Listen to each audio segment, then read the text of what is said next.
Gold, trusted gold buyers. మీరు తాకట్టు పెట్టిన బంగారాన్ని విడిపించి ఈ రోజు ఉన్న మార్కెట్ ధరకు కొనబడను. కితకితలు సినిమా చూసినప్పుడు అంటే ఇలా కూడా సినిమా తీయొచ్చా, ఇలాగ కూడా హీరోయిన్ పెట్టచ్చా, ఆశ్చర్యం కాదు కానీ తెలియదు, ఆ వయసులో తెలియదు కానీ పడి పడి పడి నవ్వింది మాత్రం బాగా గుర్తుంది. ఓకే సో ఓకే ఓకే ఆ ఎక్స్పీరియన్స్తో ఈరోజు మీ ముందు కూర్చోవడం చాలా ఆనందంగా ఉంది. అయ్యో ఇట్స్ మై ప్లెజర్ అండి మీరు అండ్ ఏంది సడన్గా ఈ గుడుగుడు గుంజమా అని చెప్పేసి పాటతో ఒక ఊపేశారు, సడన్ ఎంట్రీ, స్టెప్స్ అదిరిపోయినాయి. అసలు ఏంది ఈ పాట బ్యాక్ స్టోరీ చెప్పండి, ఎలా స్టార్ట్ అయింది? యాక్చువల్లీ ఫస్ట్గా చెప్పాలంటే ఆర్కే నా మేకప్ మ్యాన్ అనమాట. లాస్ట్ 22 ఇయర్స్ నుంచి నాకు కితకితల తర్వాత వచ్చి తనే అనమాట. సో ఎప్పుడు అనుకుంటున్నాం ఒక ప్రాజెక్ట్ చేయాలి అనుకుంటున్నాము, కానీ మాకు టైం సెట్ అవ్వలే. అంటే మాకు స్టోరీ అంతా రెడీ అవ్వగానే హీరో డేట్స్ కుదరకపోవడము, అలా కొంచెం పోస్ట్పోండ్ అయిపోయింది. మధ్యలో నేను బిజీ అయిపోవడము, మాకు సెట్ అవ్వలేదు. సరే ఎందుకో ఒక సాంగ్ చేద్దాము అని ఒకరోజు ఇట్లానే అనుకొని మా కొరియోగ్రాఫర్ వాళ్ళ ఇంటికి వెళ్ళాం. అంటే అనిత అండ్ స్వరూప్ గారు ఉన్నారనమాట. వాళ్ళ ఇంటికి వెళ్ళి అనుకున్నాం ఇలా ఒక సాంగ్ చేద్దాం గీత గారిని పెట్టి, కానీ కామెడీ వద్దు, గీత గారిని కామెడీగా చూపించి వద్దు, సంథింగ్ మాస్ ఫుల్ హెవీ స్టెప్స్తో చూపిద్దాము ఇట్లా వెళ్ళాం అనుకున్నాము. ఒక 1 వీక్లో షూట్ చేసేసాం. ఇంకా అంత సడన్ సర్ప్రైజ్ అయిపోయింది. ఇంకా అప్పటికప్పుడు అనుకుంది ఒక సాంగ్, బట్ ఇంకొక సాంగ్ ఇంకా బాగుంది, ఇంకా బెటర్గా ఉంటుంది అని చెప్పేసి మేము చందుగానే కాంటాక్ట్ చేయడం, వాళ్ళు మాకు సాంగ్ ఇవ్వడము. వాళ్ళు అనిత గారు వాళ్ళు కూడా లేదు మేడం మేము అయితే ఎక్కడ కాంప్రమైజ్ కాము, మీరు కూడా కాంప్రమైజ్ అవ్వద్దు. నేను ఎక్కడ కానండి కాంప్రమైజ్, మీ ఇష్టం అని చెప్పేశాను. మేము చేస్తే మీకు మళ్ళీ కంబ్యాక్ లాగా ఉండాలి, మీకు ఓకేనా? నేను ఆర్కే ఓకే అండి, ఎలా కావాలో అట్లా వాడేసాను గీత గారిని అన్నారు. సో వాళ్ళ ఇంట్లోనే ఉంచి నన్ను, ప్లస్ చెప్పాలంటే అనిత మా కొరియోగ్రాఫర్ గారు 7th మంత్ ప్రెగ్నెంట్, తన లేడీ. అంటే తన సీనియర్ కొరియోగ్రాఫర్ దగ్గర చాలా అసిస్టెంట్ కొరియోగ్రాఫర్గా చేశారు. సో వాళ్ళు ఏమంటే మేడం మీరు ఉండేది లాంగ్ లొకేషన్ కదా, మా ఇంట్లోనే స్టే చేయండి మీరు. మేము అంటే మార్నింగ్ 10 to 6 మా ఇంట్లోనే ఉండి మా ఇక్కడే ప్రాక్టీస్ చేసి మేము ఏం కావాలో చూసుకుంటాం అని చెప్పి వాళ్ళ ఇంట్లో ఉంచుకొని చాలా బాగా చూసుకొని, అంటే నేను అబ్బా ఏదో మనం ఊపులు అనేసి చేద్దాంలే అని, కానీ అసలు ఎక్కడ కాంప్రమైజ్ కాలేదండి వాళ్ళిద్దరూ. అసలు ఫస్ట్ డే అనుకున్నాను ఇలా స్టెప్స్ చెప్పగానే మా నీళ్ళు కూర్చున్నా, పట్టేసింది ఇక్కడ నాకు. నేను అనుకున్నా ఏంటి పట్టేసింది, ఇప్పుడు హాస్పిటల్కి వెళ్ళాలా, ఇంకా అయిపోయింది మన పని, పెద్ద పుడింగలాగా చెప్పేసాము అనుకున్నాము.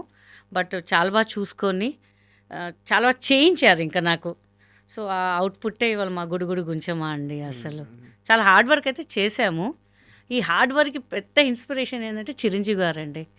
చిరంజీవి గారు కొన్ని ప్రాబ్లమ్స్ చెప్పారు, ఇంటర్వ్యూస్లో చెప్పారు, మనం ఏదైనా సాధించాలంటే మన నుంచి మనకి రావాలి, మన కష్టం మనం పడితేనే ఎదుటోళ్ళకి తెలుస్తుంది, దాంతోపాటు మనకు లక్ ఉండాలి అని తన మాటలు కొంచెం నాకు కూడా అనిపించింది. చాలామంది అన్నారు ఎందుకు గీత గారు చేయలేదేమో తను అని చెప్పారు.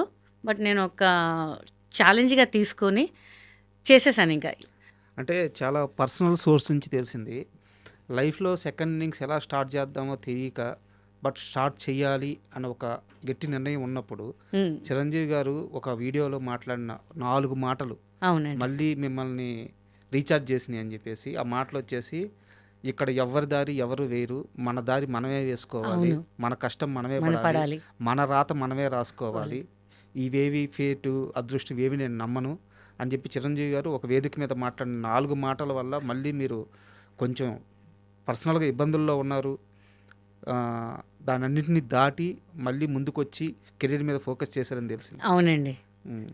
సో నిజంగా అంటే మనలో ఉంటుంది, కానీ ఎంకరేజ్ చేసే వాళ్ళు కూడా ఉండాలి. బట్ నా చుట్టూలో మా వాళ్ళు ఉన్నారు ఎంకరేజ్ చేయడానికి. బట్ నాకు కొంచెం అనిపించింది అంటే ఆఫ్టర్ లాంగ్ గ్యాప్ నేను చేస్తానా లేదా, నన్ను యాక్సెప్ట్ చేస్తారా లేదా అని కొంచెం భయం ఉండే.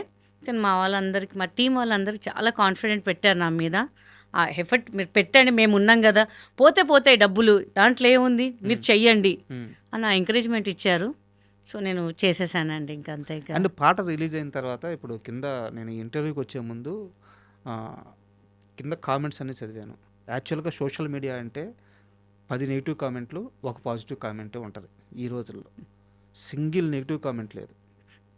అక్క నువ్వు మళ్ళీ బ్యాక్ వచ్చినందుకు చాలా ఆనందంగా ఉంది, Geeta Singh I love you అక్క, మీరు మళ్ళీ సినిమాలు చేయాలి, పాట చాలా బాగుంది, డ్యాన్స్ చాలా బాగుంది, ఇంత ప్రేమ ఆడియన్స్లో ఉంది, బట్ సినిమా ఛాన్సులు ఎందుకు ఆగిపోయినాయి? అది మన ఇండస్ట్రీ వాళ్ళకే తెలియాలండి. ఐఎమ్ రెడీ, నేను ఏ క్యారెక్టర్ అయినా చేయడానికి ఉన్నాను. బట్ వాళ్ళంతా కొత్త వాళ్ళు కావాలి, అంటే వేరే రాష్ట్రం వాళ్ళు కావాలి అని వాళ్ళు పెట్టుకున్నారు. సో నాకైతే మన వాళ్ళు ఎక్కడ పోయినా అరే ఈ క్యారెక్టర్ మీరు సూట్ అయ్యేవాళ్ళు కదా, మిమ్మల్ని ఎందుకు పెట్టలేదు అని చెప్పారు. కొంతమంది డైరెక్టర్స్ కూడా నేను డైరెక్ట్గా అడిగాను, వాళ్ళ పేర్లు ఎందుకులేండి, బట్ అడిగా లేదండి కొంచెం వేరే ప్రెషర్ వల్ల లేకపోతే వేరే రికమెండేషన్ వల్ల అలా అని చెప్పారనమాట. అదేంటండి ఇక్కడ ఉన్న వాళ్ళని ఎంకరేజ్ చేయాలి, కానీ మీరు ఇక్కడ అబ్జర్వ్ చేయండి, వేరే రాష్ట్రాలకి మన వాళ్ళు వచ్చి ఇక్కడ బతుకుతారండి, మన దగ్గర నుంచి వాళ్ళు ఎక్కడ ఎవరు బతకరు, అక్కడ వాళ్ళు అట్లా ఎంకరేజ్ చేయరు. బట్ మన తెలుగు ఫిలిం ఇండస్ట్రీ అంటే ఎవరు వచ్చినా ఆదరిస్తారండి.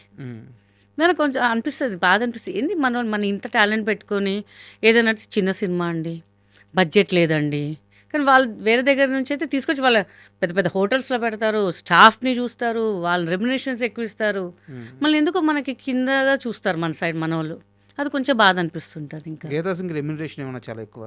అస్సలు లేదు, బయట దాని మీద చాలా తక్కువ, చాలా నేను రీజనబుల్గా తీసుకుంటాను. ప్రొడ్యూసర్స్కి ఎక్కడ ఇబ్బంది పెట్టాను నేను. ఇంకా మీరు 7 అంటే నేను 6కి వెళ్ళి కూర్చుంటాను, అంత పంచువాలిటీ మెయింటైన్ చేస్తాను నేనైతే.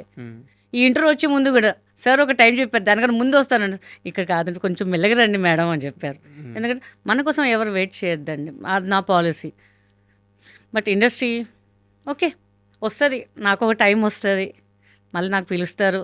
మా ఆడియన్సే చాలా బ్లెస్సింగ్స్, నాకు వాళ్ళ బ్లెస్సింగ్స్ వల్లే ఇవాళ ఈ స్థాయికి ఉన్నాను అనుకుంటానండి. నేను ఖాళీగా ఉన్నా నో ప్రాబ్లం, నా ఇన్స్టా చేసుకుంటున్నా, యూట్యూబ్ చేసుకుంటున్నా, మంచి ఆదరిస్తున్నారు అందరు నన్ను, హ్యాపీగా ఉన్నాను. ఇంకా మళ్ళీ సజెషన్స్ చెప్తుంటారు, అక్క నువ్వు ఇట్లా చేయ, అక్క అట్లా చేయ. నేను స్టార్టింగ్లో భయపడ్డా, ఒక 3 monthsలో 100K రీచ్ అయిపోయింది. నేను అనుకున్నా, అందరూ అంటారు ఎందుకు అక్క గ్యాప్ తీసుకున్నాము అంటే, లేదు మా హ్యావ్ నో సపోర్ట్ అని ఫ్రాంక్గా చెప్తాను నేను. లేదక్క మేము ఉన్నాం అక్క, నువ్వు చెయ్యక్క, మేము నీకు సపోర్ట్ చేస్తాము అని చెప్పేసి. ఇవాళ సాంగ్ చేస్తుంటే అసలు ఎంత అప్రిషియేషన్ అంటే అండి, ఆ ముందు రోజు నాకు నిద్ర పట్టలేదు సాంగ్ రిలీజ్ అంటే జనాలు ఎలా రిసీవ్ చేసుకుంటారో తెలీదు. అంటే ఒక సాంగ్ అంటే ఎట్లా ఉంటుందంటే కొంచెం స్లిమ్గా ఉన్నాళ్ళు, అంటే ఈ మధ్య చేసే వాళ్ళు అందరూ అలానే ఉన్నారు. నేను ఒకటేసారి భూకంపంలో దూకి వాళ్ళని మళ్ళీ కంగారు పెడతానేమో, అక్క నువ్వు ఎందుకు ఈ సాంగ్ చేసావు అంటానేమో, చాలా భయపడ్డాను. కొంచెం నెగిటివ్ వాళ్ళు కూడా పెడతారు కదా అని చెప్పేసి, కానీ ఎక్కడ నెగిటివ్ లేదు ఫస్ట్ టైం. ప్లస్ నేను ఏంటంటే నాకు ఎవరైతే కమెంట్స్ పెడతారో ప్రతి వాళ్ళకి నేను రిప్లై పెడతానండి. వాళ్ళు అంటారు చాలామంది సెలబ్రిటీస్ మేము వాళ్ళ ఇన్స్టాస్కి మేము మెసేజెస్ పెడతాం కానీ ఎవరు రిప్లై పెట్టారు, అక్క మీరు ఓపిక ఉండే అందరినీ రిప్లై పెడుతున్నారు, సో చాలా హ్యాపీగా ఉంది అక్క అని చెప్తారు. నేనంటే మీరుంటే నేను ఉన్నానమ్మా, మీరు ఒక 5 seconds 10 seconds తీసుకొని నాకు ఒక కమెంట్ పెడుతున్నానంటే మీరు ఎంత ఆలోచించి కమెంట్ పెడతారు. సో మీకు నేను ఆ రిప్లై, మీకు ఆ రెస్పెక్ట్, ఆ రిప్లై ఇవ్వకపోతే నేను వేస్ట్ నానా, థ్యాంక్ యూ అని చెప్పి అందరు రిప్లై పెడతారు. సో నా సాంగ్ కూడా ఇవాళ తొందరగా 4 days ఒక మంచి రీచ్కి వెళ్ళిందంటే వాళ్ళ వల్లేనండి. సాంగ్ విషయానికి సంబంధించి ఇంకా నా దగ్గర కొన్ని ప్రశ్నలు ఉన్నాయి, అవి అడిగే ముందు చిన్నప్పుడు ఏంది మీరు పెద్ద రౌడీ అంట? చిన్నప్పుడు ఉంటాం కదండి అలా రౌడీగా, చాలా మా సిస్టర్ చాలా మందిని కొట్టారంట? చాలా మంది కాదు, ఒక 20 మంది 30 మంది కొట్టుంటాను.